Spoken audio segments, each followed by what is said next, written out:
Dead Men Tales is brought to you by SupplyHouse.com, home to over 180,000 plumbing, heating, and HVAC supplies. SupplyHouse.com launched their official app for pros on the go, bringing everything you need right to your fingertips. This fast shopping experience offers the ability to manage safe carts, scan barcodes, and quickly reorder products. Download the SupplyHouse.com app today on any Apple or Android phone for fast shopping on the go. From HeatingHelp.com, it's Dead Men Tales. I'm Dan Holohan. Not long after the lovely Marianne and I started that little business of ours in 1989, a caretaker called and asked if I would be willing to consult on a problem hot water heating system in what he claimed was the biggest house you will ever see. Who could say no to that? The house, I soon learned, was the mansion at Duke Farms in Hillsborough, New Jersey, and the only resident of that house was Miss Doris Duke, only child of James Buchanan Duke and heir to the American Tobacco Company fortune, as well as some other opulent things. And as large as it is, the house shrinks into place on the 2,700 acres of manicured gardens that surround it. How's that for a lawn? This is the family that endowed Duke University, which also has a very nice lawn. J.B. Duke knew how to put up significant buildings designed to laugh at bad weather and hard times, and Doris Duke carried the torch he passed to her very well. When I arrived at the house, and after I managed to get my slack jaw to close, I met the in-house plumber, who also doubled as the heating guy. He explained that Miss Duke was at her place in Hawaii because the heating in the mansion wasn't heating, and also because, well, she could. I nodded in understanding and continued to gape. I asked if anyone else lived there, and he said, just the staff. I nodded. There are 105 of us, he said. I nodded again, slowly. Miss Duke employs a full-time professional in every trade you can imagine, he continued. That must be something, I said. I mean, working here. He sighed. Well, it's a very good job, and I enjoy it. But do you have any idea what your life would be like if your entire focus from day to day involved pleasing one grand old lady and being at her beck and call? I thought of the lovely Marianne and nodded again. Yes, I can, I said. Let's go inside, he said. The main room contained everything but the Great Gatsby, but what drew me were the bronze floor grates. Each was about 2 feet square, and each puffed lukewarm air. I checked the temperature of the air with an electronic thermometer. Not good. The plumber chatted about how the air coming from the grates was much hotter last year, but this is the best he could get from them this year. And nothing had changed, he said. I don't understand. I have the boilers running up to 200 degrees, but this is all I can get out of the grates. Nothing has changed. Don't you love it when they say that? We went to the basement, which could have hosted a bowling league. They had several boilers, all running with big circulators. I could tell by the size of the pipes that the system had once operated on gravity alone, which would have been normal for that time. The big pipes reached out and entered large sheet metal ducts. I smiled because I am a fan of indirect heating, and that's what I was looking at. It's how the rich got their fresh air back in the day.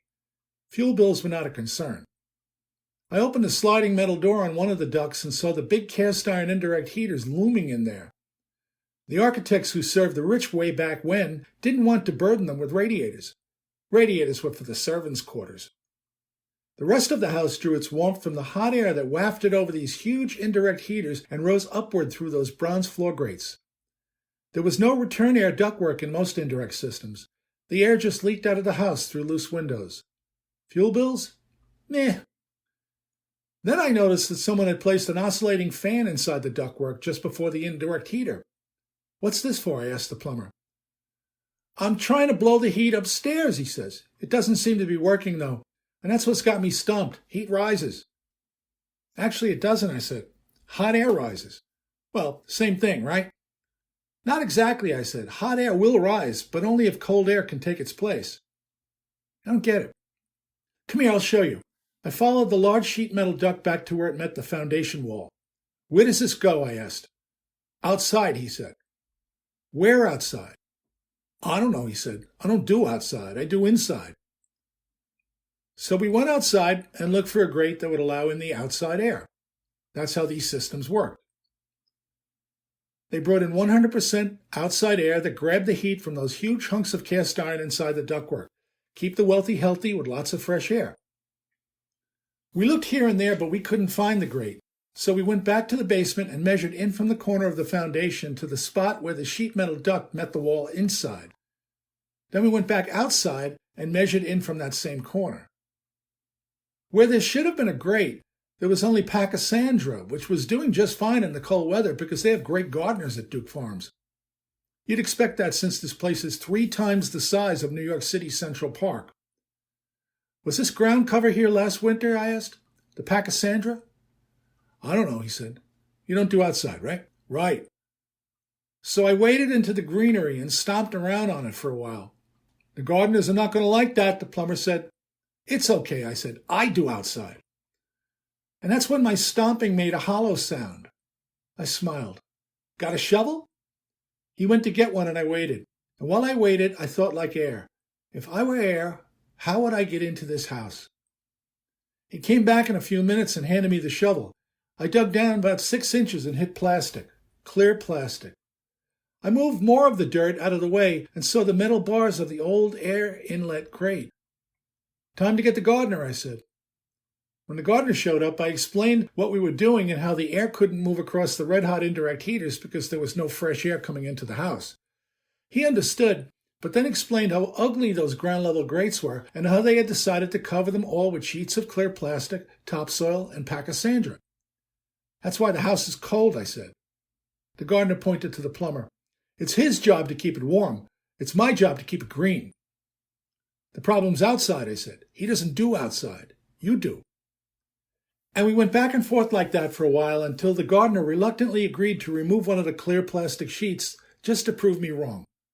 He scraped and grumbled while we waited, and then he lifted the edge of the plastic, and I watched dead leaves get sucked past the grate and into the hole. Nice.